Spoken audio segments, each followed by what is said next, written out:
You've read the title of the video, so it goes without saying, but spoilers ahead, please watch the full episode. I worked really hard on it, and I'm really proud of what I've produced.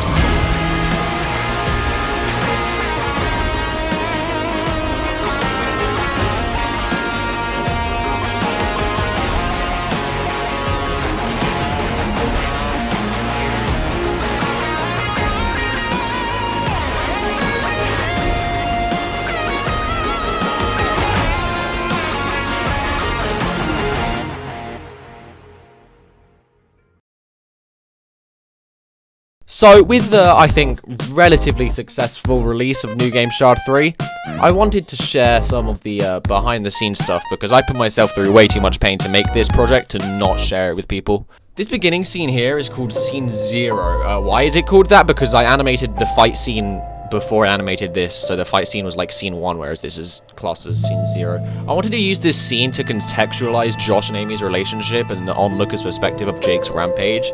I purposefully made like Josh's scenes somewhat ambiguous, as I didn't want to step on the toes of Faded Rehash, so that the Jumping J Master, Josh, he can, like, you know, fill in the blanks with his series because it's his character.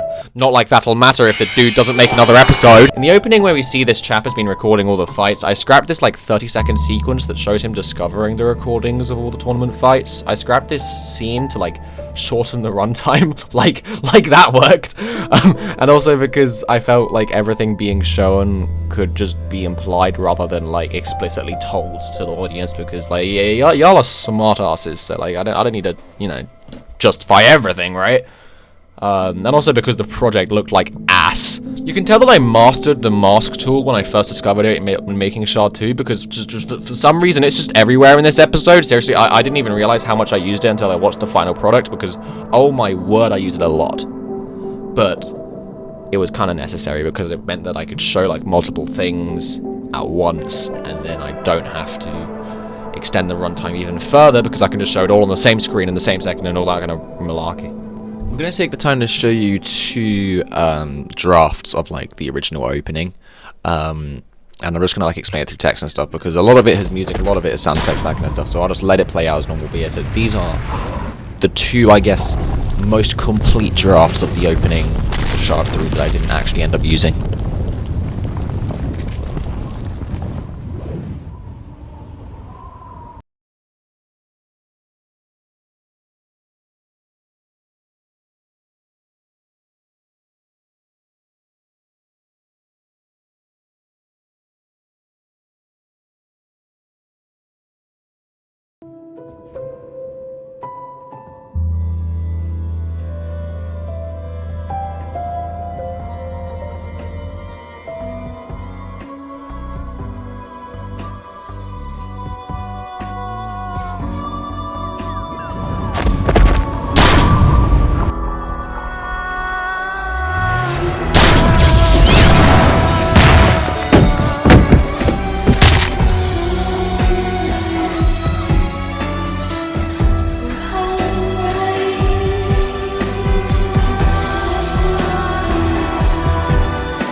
Most of the things in like this fight scene are like pieces of symbolism and references to Faded Rehash that I'd honestly like you guys to work out yourself. Though, like, you know, if you ask in the comments, I don't mind clarifying things. I just, you know, I find it cool when people find out the little knickknacks about my series. I gave Jake the tendrils on the back, and like specifically gave him 8 for symbolism reasons, and also because it looks sick. Fun fact, bro isn't even like conscious here. So Herobrine's possession is just using his element to flip about his lifeless body. There ain't any thoughts up here. And the slight parts of movement from his body in this form is Herobrine trying to take further control and deepen his possession, and failing because Josh is beating the shit out of him. In fact, even here, he can't properly move, as all he can do is watch as Josh just absolutely mashes his body. Speaking of Josh, I also need to create like a new monochrome version of his skin for this scene, because even while desaturated, his bright blue trousers were just too bright for what I was looking for. And this also means that like the only 2 colors really present are like the shades of red and the shades of green of like Jake's scarf and stuff, which, by the way, opposite ends of the color wheel. Symbolism, boys! Jake's scarf also getting ripped off has its own symbolic meaning in itself when you consider, you know, who canonically gave that jacket to him in the first place and that kind of stuff. I put in the effort to try and like make Josh's fight moves mimic the moves in Robified's Taken Over 5, almost to imply that like the events of Taken Over are based on what Robbie had observed in his time in the tournament, hence the other similarities that people may have noticed as well. Using Mine-Imator 2.0 was a great old time, as for most of this animation I used an older version to animate and then port forward the projects to Mine-Imator 2.0 to abuse the reflection effects and like all the other lighting stuff that I don't understand.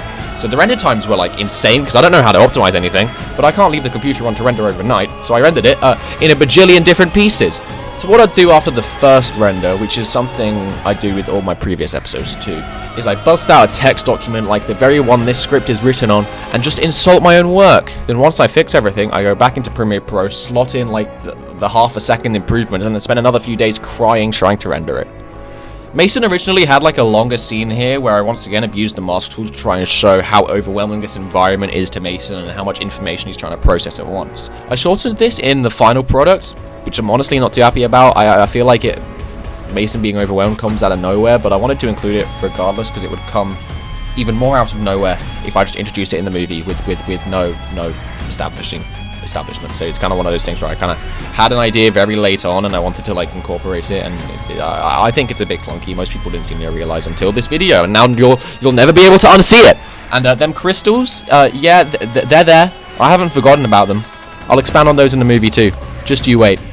This blood here was painful, probably for Jake in universe, and painful for me to try and figure out. Mine-Imator 2.0 introduces these things called paths, so I was able to come up with this. Ideally, I'd have liked it to like come off the ground and into his body, but just having it rotate around him was the best I could pull off, and it took me like 4 hours one evening in like a call to just figure out this, so I kind of couldn't be bothered to go any further. I was exhausted and losing my marbles in that call when I figured this out, so I just stuck with it. It does look silly in this project, but in context, it does look awesome. I love it. Just don't press this arrow to see all its contents, because oh my word! There was also a very early draft where Sean created an earth spike for Sophie and Jake to reach the airship in the last moments of this scene, rather than what actually happened where they like pulled down like a plank. I decided to go like against this idea with Sean creating the earth platforms because I wanted Sean to like actively oppose any form of aid towards Jake the Destructor, and by Sean like creating a platform, that would be him aiding Jake, which would go against what Sean believes at this point in time.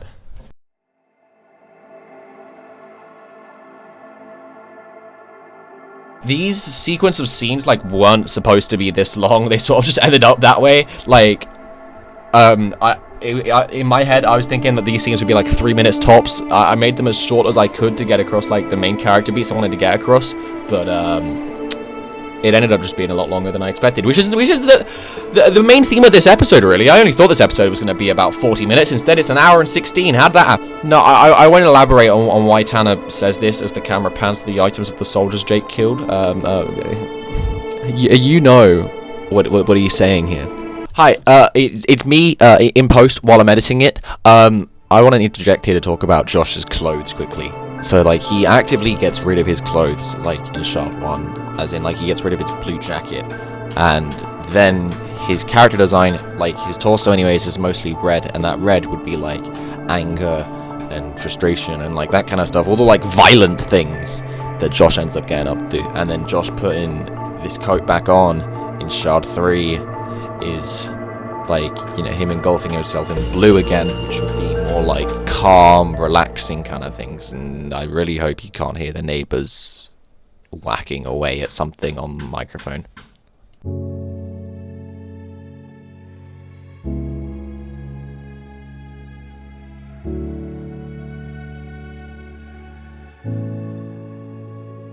Fun fact, this was the first scene I completed in, like, the entire episode. I kept, like, re-rendering this scene to change the rotation of camera angles and other bits of symbolism just constantly. Like, literally every shot has some kind of other meaning that I've brain-rotted over to include, whether it's the angle that the camera is at to imply the different, like, forms of understanding they're on each other, or the symbolism of Jake's chains, and, like, the colors of the backgrounds, and all that fancy stuff. Originally, the chains here had fully broken, but I changed them to be loosened rather than straight, like in the Shard 2, like, shot, because I didn't want Jake's trauma surrounding Amy and his other unfortunate events to be solved by just one conversation. That's just not how that works. And also because conveying the message that your problems can be solved by having the e-girl you simped on so hard you committed multiple acts of murder and killed yourself twice for is a healthy way to resolve your issues. That just doesn't sound like a good message. With this scene, something I struggled with the most was, like, the music. I didn't animate this scene with music in mind. I was originally going to use this track by Wisp X, as it was, like, the closest match I had heard to, like, the kind of vibe I was going for until... Oh, what's this? Huh, that sounds a bit tricky. What a trial, huh? The Tricky Trials OST, what? Leah Rain comes in with a more, like, somber version of the Infinite Amethyst track, and when I had used the Infinite Amethyst leitmotif during Jake's flashback scene in Shard 2, I figured introducing the leitmotif in 1.21's Endless track as Jake explains his history with both Amy and Sophie, that was just too perfect, and it links the two scenes together brilliantly. It's almost like the Infinite Amethyst, like, leitmotif is like Amy's theme, even though it's not. but it creates that association between, like, this scene in Shard 3 and the scene in Shard 2. Hopefully, that was my intention. I don't know. Most people probably didn't even realize. Also, fun fact: this song at the end was also supposed to be the original fight music between Amy and Jake in Shard 2. I don't remember why I changed it, though. I can't remember what I was thinking over a year ago. Mate, Shard 2 was over a year ago?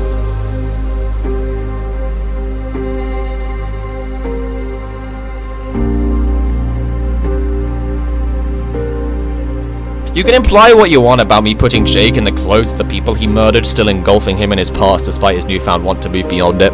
Just know that there was an alternative cut where Jake was just fully shirtless in both this scene and the previous one, and in fact for the rest of the episode. As a matter of fact, the skin file with the bandage on Jake is literally named Jake Censored. There is an alternate cut of this episode where Jake was shirtless for about, like, 15 minutes of this episode.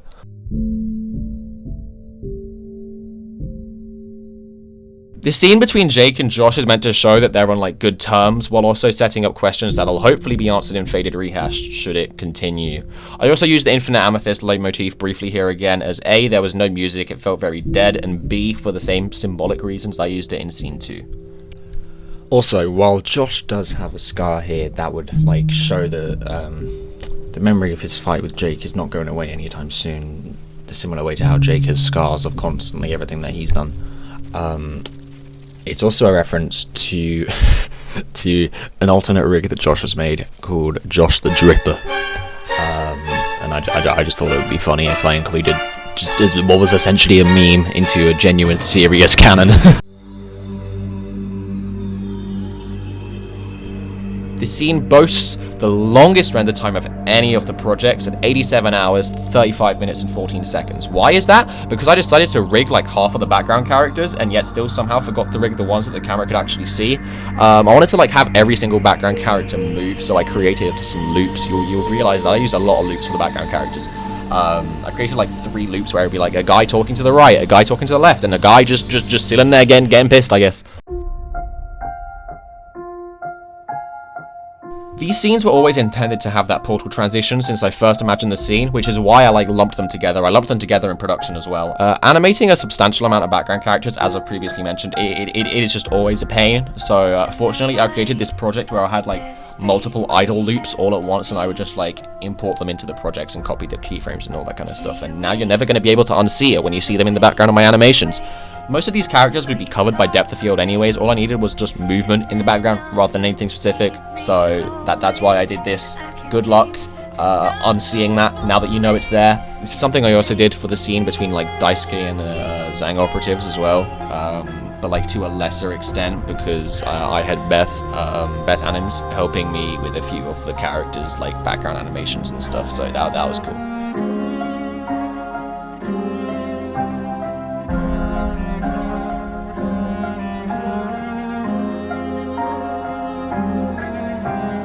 This photo here, I also had to like search in the deep recesses of my old projects to find them from this one scene in level 8 that also had a bit more foreshadowing in it in level 8.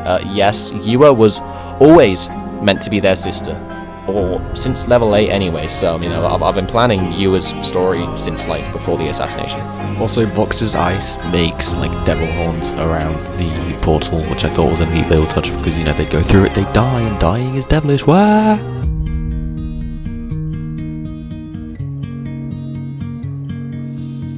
Finally, yes, we get to the movie teaser scene, which was actually the first and only scene of this episode I even attempted to draft up. What, you think I storyboarded? Nah, bro, I just make it up on the fly and it somehow works. Here are some drawings I made on the back of survey slips at my retail job. Aren't they wonderful? Aren't Sophie's eyebrows just way too thick? That's wild, man. With the help of Frosty, I figured out how to make like moving images in Mine-Imator using item sheets, and so that's how I was able to like make those billboards you see in the end of the episode.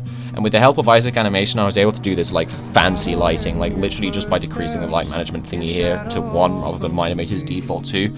I had no idea what light management even meant, so I mean, like everyone who helped on this animation, I could not have done this without you guys. You were phenomenal. I also made an exerted effort to like include all of the main 5 characters like Sean, Cody, Jake, Mason, Sophie in this final scene. Of course, like Sophie is the most obvious one, but all 5 of them are in like that post time skip scene. Let me know if you find the others too. You know, point it out in the comments. It would be cool. And there's a lot more references to other characters, story arcs, and other animators in general in this final scene as well. Especially, you know, with the knowledge that Faded Rehash and Taken Over is in the same universe. You rewatch that final scene, you might see a little few knickknacks. That's like kind of the behind the scenes stuff. A lot of it was just, you know, the generic slogging away, placing keyframes, all that kind of stuff. I hope you've all enjoyed Shard 3, as I've probably done a lot more than what I can remember here. This is just me I didn't document the process. This is me just backtracking and going, oh, I think I did this. Please do feel free to ask any questions about the story, the lore, the process, or literally just anything new game related in the comments. I absolutely love how engaged people seem to have been with Shard 3. Fire away. I will do my best to answer the things that I can, and if I don't answer your question, then it's probably spoilers and it will be answered in the movie. That's all from me, folks. Go watch the episode. If you've already watched it, go watch it again. I'll see you in probably a year.